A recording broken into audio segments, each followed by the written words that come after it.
નમસ્કાર દર્શક મિત્રો, આપ જોઈ રહ્યા છો સમ્રાટ સમાચાર। હવે જોઈએ અગત્યના સમાચાર। તળાજા તાલુકાના તરસરા ગામથી પાવાગઢ પદયાત્રા સંઘ 11 એપ્રિલના રોજ રવાના થશે। ભાવનગર જિલ્લાના તળાજા તાલુકાના તરસરા ગામથી પાવાગઢ પદયાત્રા સંઘનું આયોજન કરવામાં આવ્યું છે।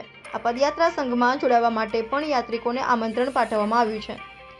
આગામી તારીખ 11/4/2024ને ગુરુવારે સવારે 6 કલાકે તરસરાથી પાવાગઢ પદયાત્રા સંઘ રવાના થશે, જેમાં વિવિધ પ્રકારની સુવિધાઓ પણ ઉપલબ્ધ કરવામાં આવી છે અને આ પદયાત્રામાં અન્ય યાત્રિકોએ પણ જોડાવા આહવાન કરવામાં આવ્યું છે। સમ્રાટ સમાચાર, તળાજા। જય મહાકાળીમાં, જય ઝાપાવાળીમાં। તારીખ 11/4/2024 અને ગુરુવારના દિવસે અમારા તરસરા ગામથી પાવાગઢ પદયાત્રા જવા રવાના થવાની છે। તો સવારે 6 વાગે વહેલા નીકળશે। તો જે કોઈ ભાવિ ભક્તોને જોડાવવું હોય એ સવારે 6 વાગે તરસરા મુકામે આવી જાય અને રસ્તામાંથી પણ જોડાઈ શકે છે અને સાથે સારી સુવિધા અને સેવા પણ આપવામાં આવશે। સાથે 3 વાહન એક સેવા માટે મૂકવામાં આવ્યા છે અને રસ્તામાં નાવા ધોવાનું, જમવાનું અને રોકાવાની પણ સુવિધા કરવામાં આવી છે।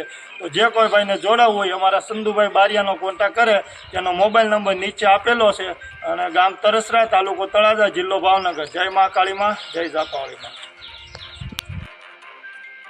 જય મહાકાળીમાં, જય માં પાવાવાળી, જય માં ઝાપાવાળી। તરસરાથી પાવાગઢ પદયાત્રા સંઘ તારીખ 11/4/2024 ને ગુરુવારે સવારમાં 6 કલાકે તરસરાથી નીકળશે અને પાવાગઢ જવા રવાના થશે। તો જે કોઈ ભાવિક ભક્તોને જોડાવા અમારું ભાવભર્યું આમંત્રણ છે।